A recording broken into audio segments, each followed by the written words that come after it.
Hello students, welcome to EPG Pathshala. I am Dr. Surya Prakash Upadhyay from Indian Institute of Technology, Mandi. Today we are going to talk on module Digital Urbanism and Smart City from the paper Sociology of Urban Transformations.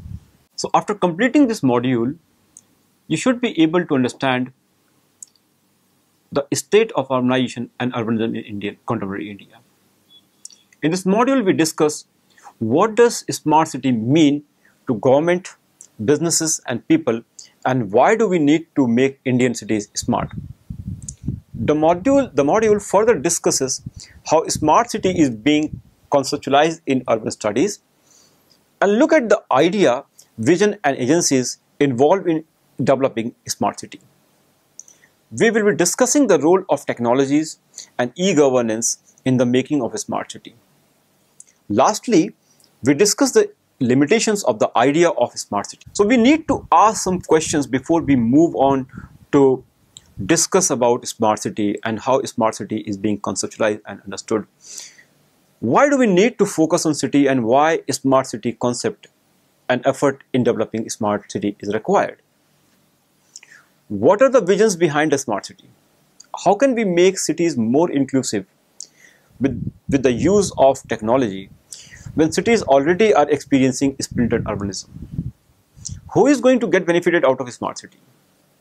And how sociology, or for that matter urban studies as disciplines of knowledge, understand smart urbanism and digital cities? These are a few preliminary questions that are addressed in this module. Recently, the Government of India launched a smart city mission that envisions to create 100 smart cities in India.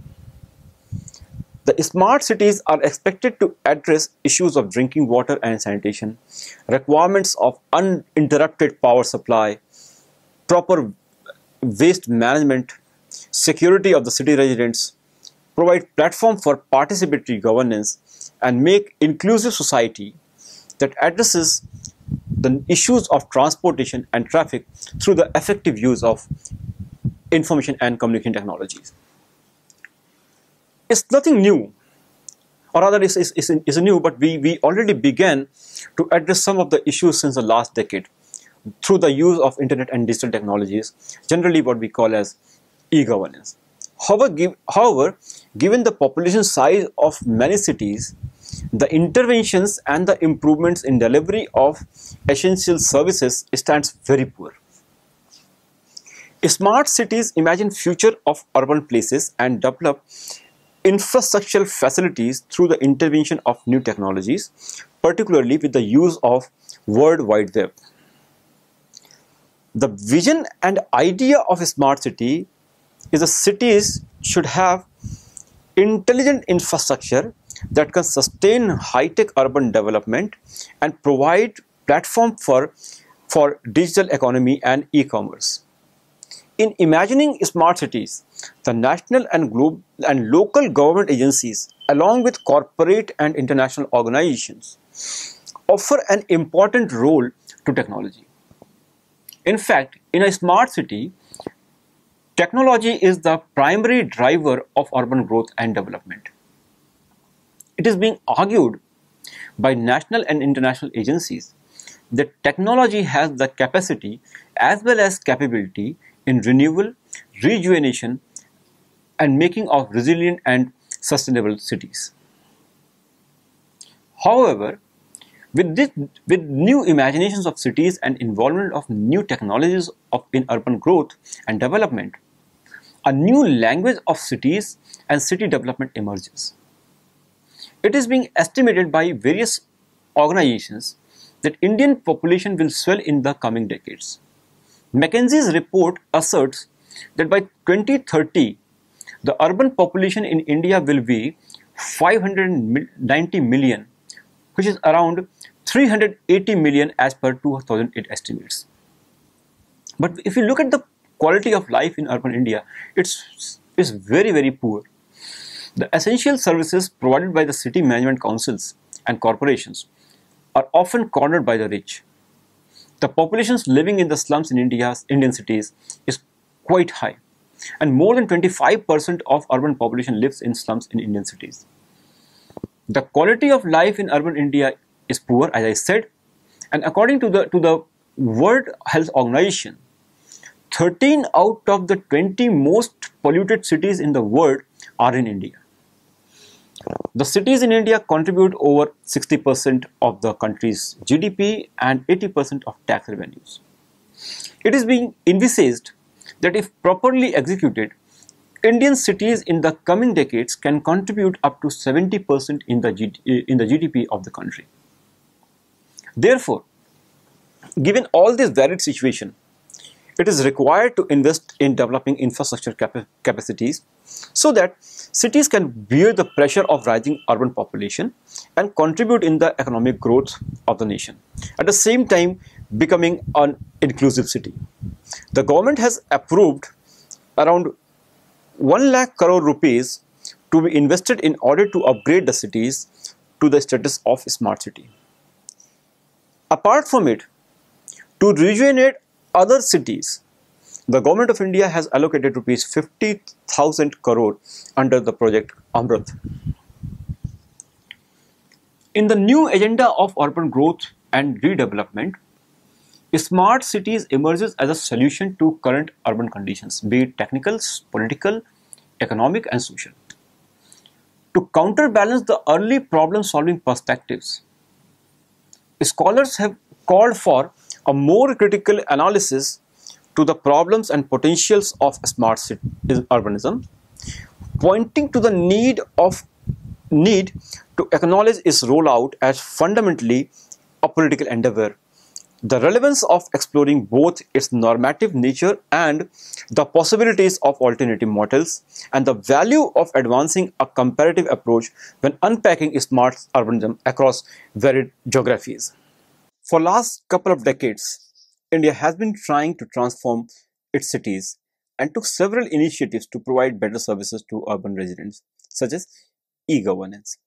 So despite aspirations to remake its metropolises through economic liberalization, governance reforms, and attracting foreign capital, India's cities faced numerous burdens, lacking the financial, technocratic, and governance capacities to accommodate fully urban citizens in a prosperous, equitable, and just manner. Cities are given a primary role in country's economic prosperity. However, it suffers from adequate planning deficiencies, informalities, illegalities, improper land use, and misgovernance. In the early decades of the last millennia, the megacity scheme was rolled out for Bangalore, Chennai, Hyderabad, Kolkata, and Mumbai. The scheme was hamstrung by funding shortages over its 10-year lifespan. Later in the year 2005, Indian government launched ambitious Jawaharlal Nehru National Urban Renewal Mission, that is called as JNNURM. While designed to transform urban governance and service delivery by increasing budgets and developing authority to urban local bodies, it showed that merely increasing funding for urban policy was insufficient unless local actors were empowered to implement policy. Ananya Roy, whom we have discussed at length in other modules such as in informal settlements and theorizing informalities, she aptly titled her research paper "Why India Cannot Plan Its Cities" and highlights the contradictions of current urban development and urbanization. If you happen to look at cities in India, you'd encounter a number of issues which probably remain outside the purview or capability of smart city. For example, the urban mentalities and attitude towards people and services. We will be elaborating this in a short while, but for this moment, we need to remember this. For most of the urban residents, the day starts with struggles. And this struggle is the struggle for water supply, a struggle for power supply, sanitation, and so on. So why do urban residents require power inverters or water purifiers in the first place? You can ask this. Is it not a failure of governance? How is technology going to address insufficient resources that most of the Indian cities suffer from? In the next few minutes, we'll discuss how in this module that the usual scene in Indian cities and how urban residents confront with these everyday life issues. Let us take a few cities as example to highlight issues of urban life in India.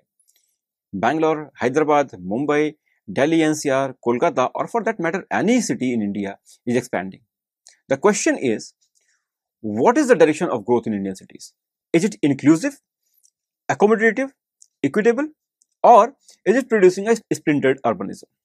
The urban growth in India has certainly splintered the cities, wherein new parts are developed, particularly in peri-urban locations, while the old parts of the cities often suffer from neglect and mismanagement. There are several regions that have been offered for such development trajectories by the local bodies, and they say the difficulty of refurbishing the older parts of the cities and the cost of development is quite high in the old parts. Similarly, though new parts are being developed, but those localities often suffer from inadequate supply of facilities.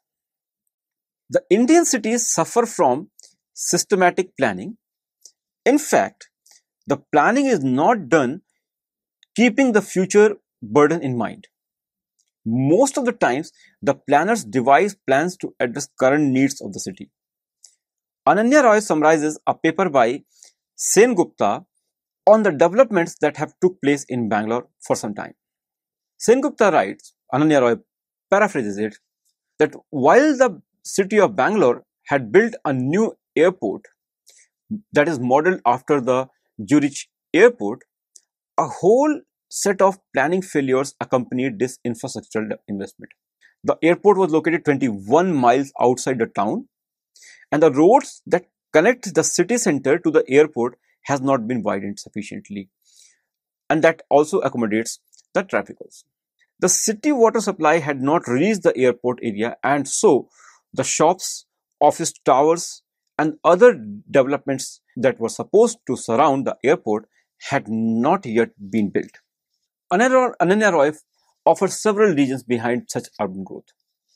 Roy says that India's urban growth is so dramatic that it consistently outstrips even the most perspicuous planners' vision for it. She says that Indian planners consistently underestimate infrastructure and service needs. They fail to future-proof by planning for unseen growth. Further, she says that the new Bangalore airport is a symbol of a new planning regime in India, of a paradigm shift from state-run infrastructure to infrastructure that is built and managed by private developers that often get the monopoly also.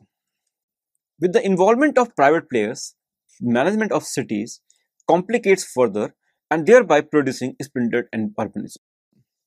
The neoliberal capitalist regimes and their engagement in the management of the city bifurcate the cities. The housing complexes, roads, and other essential facilities built by the private players focus on the burgeoning urban middle class working in the service sector. As Goldman notes, that Bangalore is being increasingly planned, if not by the private developers, then by international finance institutions such as the World Bank and Asian Development Bank, who are pouring thousands of millions of dollars into road expansion, water and sanitation projects, and municipal reforms. Because these globally competitive high-tech firms make demands for world-class services. For example, 24/7 water supply, power supply, fast transport, a responsive and accountable state bureaucracy, and the fully accessorized housing complex. Apart from planning failures, illegalities, and inequalities, Indian cities suffer from various other issues such as road congestion, improper water and power supply, lack of sanitation, and so on. The rising number of automobiles create issues for traffic jams and air pollution. The quality of air in most of the cities is quite unsatisfactory. Similarly, the failure of local governance authorities in maintaining water quality leads to several health issues. However, such failure boosts market and consumption. The best example in this regard could be water purifiers, water pumps, and inverters. Therefore, in order to develop a smart city, the government needs to consider these issues also. However, one may ask, what is smart city at all? What areas and basic services focused by city administration in such conceptualization? What facilities will be upgraded? How is local governance going to solve issues of water, air, power and sanitation in the city? What will be the role of citizens in a smart city? How the government is going to handle the issues of illegalities? How has a smart city been conceptualized in social sciences also, that we also need to ask and we also need to understand? What does smart entail to in a smart city? What would be the role of ICT in governance? How ICT can address the issues of power, poor water quality and bad sanitation? Are there examples of smart city from other nations that we can replicate in India? In order to understand the concept of a smart city, these questions will be taken up in the next section. The idea of a smart city has several connotations and depends on use and reference to the term smart. Several synonymous terms are employed to refer to the intervention of ICT in the city and its management. A few terms like the digital city, virtual city, wired city, ubiquitous city, intelligent city, sustainable city, and so on are used quite frequently. Following this kind of fluidity, the government of India also suggests that there is no universal template of a smart city. The concept can be employed variously and depending on the city's city. Kokia summarizes various terms used to designate smartness of city. Kokia suggests that the term smart city has at least dimensions. 1. Technology, 2. Human, and 3. Institutional. And different terms that are used to understand the smartness of city depend on the focus and primacy of these dimensions. Such as, if the focus is on the technology, then the terms like digital city, virtual city, information city, wired city, intelligent city are used, because the involvement of ICT can effectively transform the life and work within a city in a relevant way. And this is the kind of argument that is being made by who profess the higher role of technology. When we talk about the human dimension of a smart city, then it is based on people, education, learning and knowledge, because they are the key drivers for the smart city. Therefore, human dimension and primacy of human beings along with ICT refer to the concept of learning city and knowledge city and so on. When we focus on the institutional dimensions, and that is based on governance and policy, because the cooperation between stakeholders and institutional governments is very important to design and implement smart city initiatives, then these dimensions include the concepts such as smart community, sustainable city and green city. Hence, various names derive their names from these dimensions. So interestingly, there are several meanings and terms used to understand a smart city and smartness. Therefore, there is no such universal definition or parameter to gauge the smartness of city. The only thing that we can say that the world is getting digitalized and the reach of information is increasing to several millions of people every day.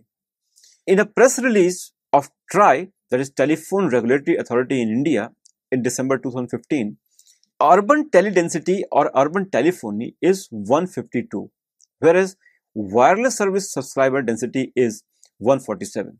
The report also, press release also says that more than 15% of population in 2013 use internet services.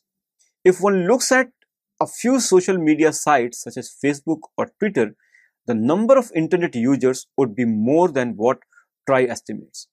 According to FICCI and KPMG 2015 report, the internet penetration in India is around 19%.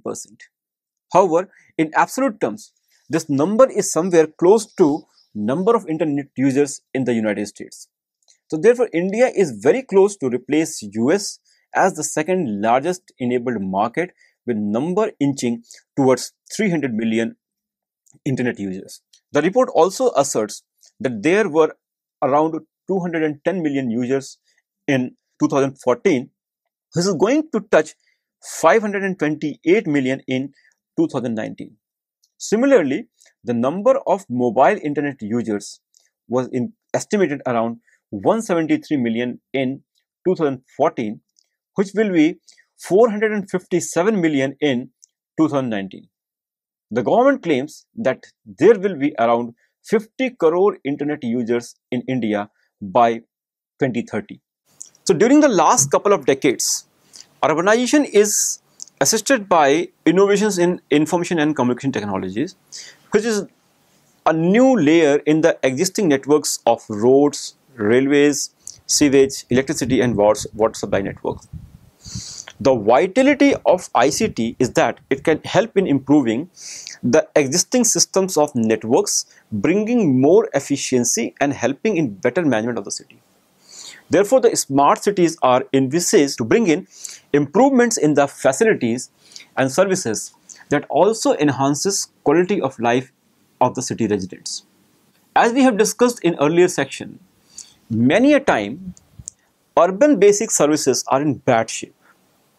And there are issues of management of traffic, water supply, electricity distribution and power shedding, sanitation in the cities and so on.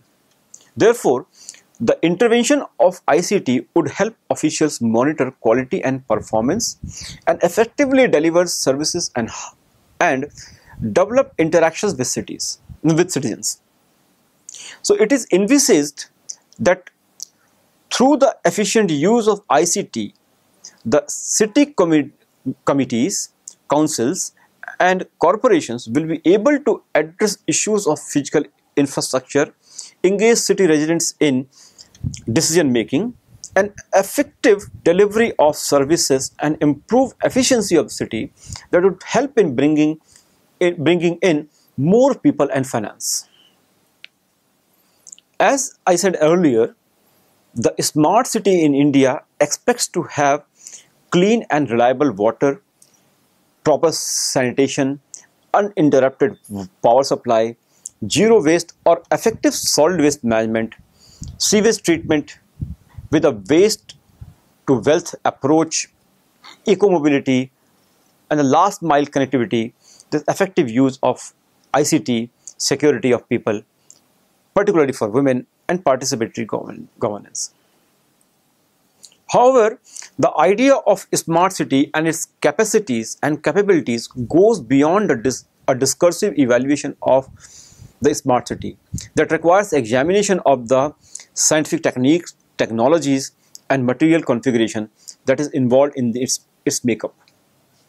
How does a smart city concept different from earlier efforts of bringing changes in the city management? What is the genesis of such idea? Aren't the above said issues lie at the heart of urban misgovernance or governance? Let us take two examples. One, water and power supply, and two, power supply in Indian city, and how systematic misgovernance have given an edge to the marketing of RO water systems and power inverters. The quality, if you look at the quality of water as well as the amount of water supplied every day, it has deteriorated during the last couple of decades. Similarly, the time period for load shedding has also gone up in most of the cities. The rising population vis-a-vis the myopic planning and systematic mismanagement of water and power networks have created immense problem. People are forced to install water purifiers, water pumps, water tanks because there is an uncertainty of amount as well as quality of water supplied to the cities. Similarly, the climate change and the long duration of power shedding have forced people to buy inverters. It needs to be carefully examined how these systems are regulated by the municipal administration. Therefore, one can also argue that smart city rationalities often grounded within the corporate world and are increasingly regulating and managing urban systems through software mediated techniques, resulting in a transformation of the modes for governing everyday life as well as contemporary functions of power, space and regulation. With the involvement of ICT, at least three socio-technical processes becoming important and that need to be considered also. Marvin et al. In 2015 suggest the following technical processes that receive particular attention, that is the role of digital urban dashboards and big data, 2, use of distributed sensing technologies, and 3, the centralization of urban functions via urban operation center. The use of ICT would produce a large data set that will have its own ramifications for better management of city facilities, but it will also have potential for increasing surveillance. Kitchen et al. 2015 discussed the hidden politics of big data. They indicate towards hidden politics and intrinsic corporatization of city governance. However, similarly, there are also challenges and issues of privacy and surveillance that has potential to develop panoptic city. The emerging critical voices within this space are unpacking the power knowledge dimension of smart urbanism, the way in which techno-utopian discursive construct promotes neoliberal rationalities and specific private interest and its functioning as a Foucauldian technology of government and distance. Similarly, urban dashboards are employed to collect data in real time and manage the affairs of city immediately. Dashboards are defined as visual display of the most important information needed to achieve one or more objectives that and consolidated and arranged on a single screen so the information can be monitored at a glance. This is this definition offered by Stephen Few a few years back. Stephen Few further says dashboards tend to be highly visual, that is graphical, in the way they present information. Not because it is cute or entertaining, but because when presented properly, pictures of data can be scanned and understood much faster than the same data presented as text. However, as Kitchen et al. Say that a city when seen through dashboard narrows down the way we know the city. Where the city is visualized, here in this case, the city as visualized facts put forward an instrumental rationality open to manipulation by vested interest, characterized by often unacknowledged methodological and technical issues. The centralization and optimization of urban function via integrated urban operation center, and this is an iconic technique of the smart city exemplified by IBM's Center of Operations in Rio de Janeiro, has unveiled the control room as a novel site for urban research with significant implications for how both infrastructure and city as a whole governed. Advancing such ways of operating in the city requires a form of simplification and standardization that threatens urban specificity, making all cities seemingly the same. Known as urban operating systems, these software packs not only develop novel and selective ways of seeing the city, but also sidestep its politics by reconfiguring problematic urban flows as a matter of operations and maintenance. The critical feature of smart urbanism is the consolidation and expansion of relatively novel ways of knowing and thinking the city. In the interface between digital cities and urbanism, the city comes to be known through data, algorithms, modeling, and a combination of visual and media channels. In critically unpacking this form of digital sustainability, scholars have examined the implications associated with this model. Gabriel, for example, highlights the risks of a smart city model that potentially delimits urban citizenship to a series of actions focused on monitoring and managing data, recasting who or what counts as a citizen.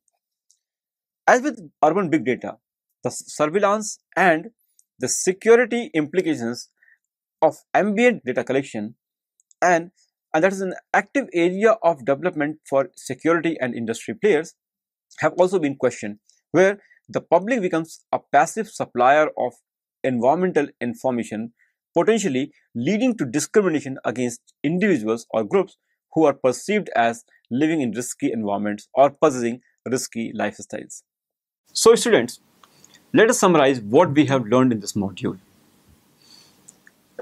The smart urbanization is often projected following normative or teleological approaches as a solution brought to the present to deal with a series of urban maladies such as issues of transport congestion, resource limitation, climate change, and even the need to expand democratic access. So the shift from conventional to smart logics is accompanied by new expectations of network flexibility, demand responsiveness, green growth, new services, and connected communities. It also complicates the idea of urban and urban dynamism. There would be a new knowledge about the forms, dynamics, and consequences of smart urbanism.